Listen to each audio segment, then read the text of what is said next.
belajar kan? Oke, dalam video kita kali ini kita akan belajar terkait dengan ukuran pemusatan data tunggal.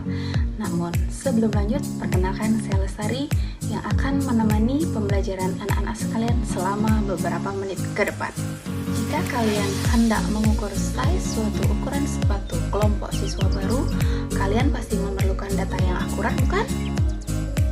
Jadi, menurut Kamus Besar Bahasa Indonesia, data itu merupakan keterangan yang benar dan nyata yang dapat dijadikan suatu dasar kajian. Nah, sekarang kalian sudah tahu kan pengertian data itu seperti apa? Kemudian, kita lanjut akan membahas terkait apa itu ukuran pemusatan data tunggal. Jadi, ukuran pemusatan data adalah suatu nilai data dari serangkaian data yang dapat mewakili data tersebut. Jadi, pada materi ukuran pemusatan data tunggal, yang akan kita bahas adalah min, median, dan modus.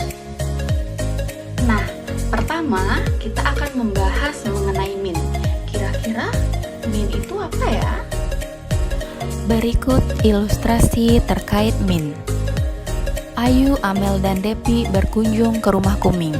Sesampai di sana, Kuming memberikan beberapa buah apel kepada teman-temannya tersebut. Ayu mendapat 5 apel, Amel mendapat 5 apel, dan Depi hanya mendapat 2 apel. Apel yang diterima Depi lebih sedikit dibandingkan apel Ayu dan Amel. Kemudian, Ayu dan Amel memberikan beberapa apel milik mereka kepada Depi agar mendapat jumlah apel yang sama banyak. Jadi, berapa buah apel yang harus diberikan Ayu dan Amel? Dan berapakah jumlah apel tiap-tiap anak setelah mendapatkan apel yang sama banyak? Nah, seperti ilustrasi yang tadi sudah ditampilkan, banyak apel Ayu ada 5 buah, apel Amel ada 5 buah, dan apel Depi ada 2 buah. Ayu dan Amel memberi masing-masing 1 apelnya untuk Depi, dan terlihat bahwa jumlah apel mereka sudah sama.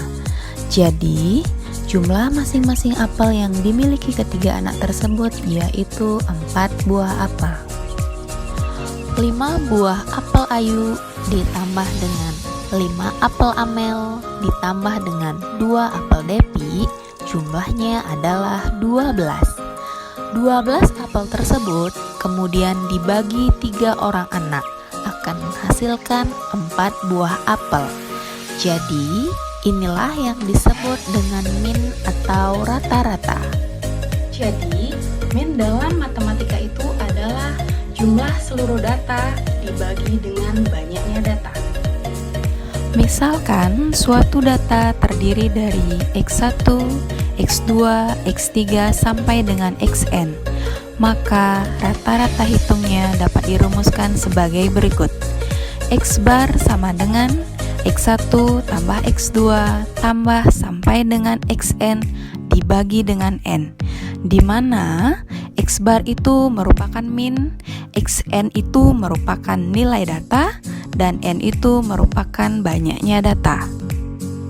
Setelah membahas mengenai apa itu min, sekarang kita akan lanjut belajar terkait median.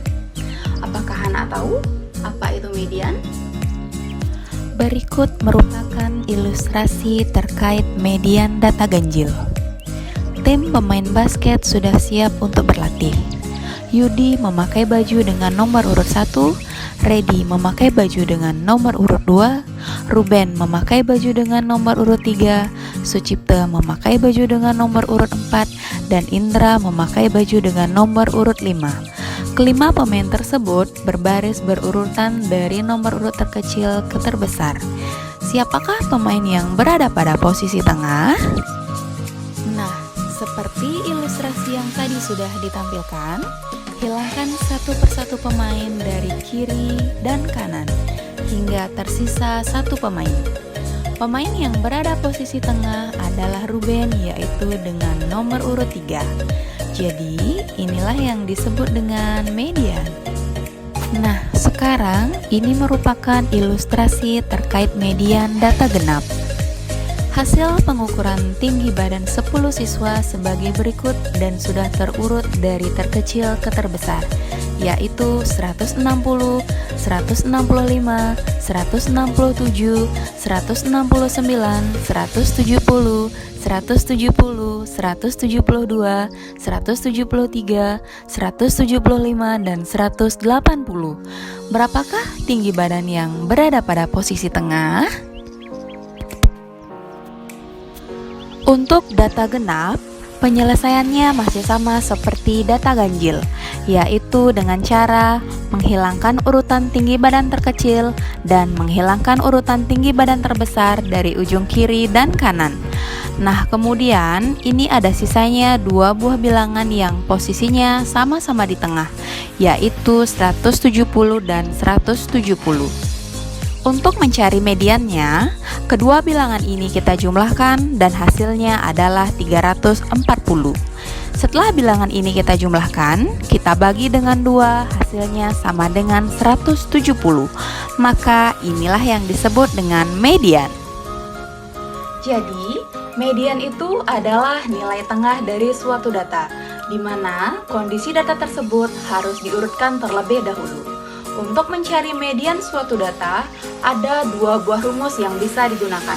Yang pertama adalah ketika data itu ganjil, dan yang kedua itu adalah ketika data itu genap. Untuk median data genap, digunakan rumus ME sama dengan XN per 2 ditambah XN per 2 plus 1, kemudian dibagi dengan 2. Dan untuk median data ganjil dirumuskan sebagai berikut, yaitu ME sama dengan XN plus 1 dibagi 2. Jadi, hal yang pertama yang harus diperhatikan ketika mencari median adalah yang pertama, mengurutkan data terlebih dahulu, kemudian yang kedua melihat apakah data itu ganjil ataupun data itu genap, kemudian dilanjutkan dengan menentukan rumus yang sesuai. Oke, setelah kita membahas terkait dengan min dan median, kita akan membahas topik kita yang terakhir, yaitu modus. Apakah anak-anak tahu apa itu modus? Kalau misalkan belum, mari kita simak cuplikannya. Pada acara ulang tahun, ada 10 anak yang hadir. Di akhir acara, anak tersebut diberikan kesempatan untuk membawa pulang balon sesuai warna kesukaannya. Wika membawa balon merah, Gosa membawa balon kuning, Gora membawa balon hijau, Kevin membawa balon merah, Narendra membawa balon ungu, Rahayu membawa balon merah, Budi membawa balon biru, Rangga balon merah, Sinta membawa balon kuning, Angel membawa balon putih. Nah, dari undangan yang hadir, warna balon apa yang paling digemari anak-anak? Dari ilustrasi yang sudah ditampilkan tadi, penggemar warna balon merah sebanyak 4 orang, kuning 2 orang, hijau 1 orang, ungu 1 orang, biru 1 orang, dan putih 1 orang. Jadi, warna yang paling banyak digemari oleh anak-anak adalah balon berwarna merah. Jadi, itulah yang dinamakan dengan modus. Nah, dari cuplikan materi tadi dapat disimpulkan bahwa modus itu merupakan data atau nilai yang paling sering muncul, atau bisa disebut juga dengan frekuensi yang paling sering muncul. Nah, anak-anak, itulah pembelajaran yang sudah kita bahas hari ini, yang dimulai dari min, kemudian yang kedua median, dan yang terakhir yaitu modus. Perlu anak-anak ingat bahwa min itu merupakan jumlah dari seluruh data dibagi dengan banyaknya data. Kemudian median itu adalah nilai tengah dari suatu data dengan kondisi di mana data tersebut harus diurutkan terlebih dahulu, dan digunakanlah dua buah rumus yang bisa kita gunakan untuk mencari median. Yang pertama adalah ketika data itu ganjil, dan yang kedua adalah ketika data itu genap. Dan pembahasan materi kita yang ketiga adalah modus. Modus itu adalah nilai yang paling sering muncul. Oke, sekian video pembelajaran kita kali ini. Sampai jumpa dan salam Scanbara Bright.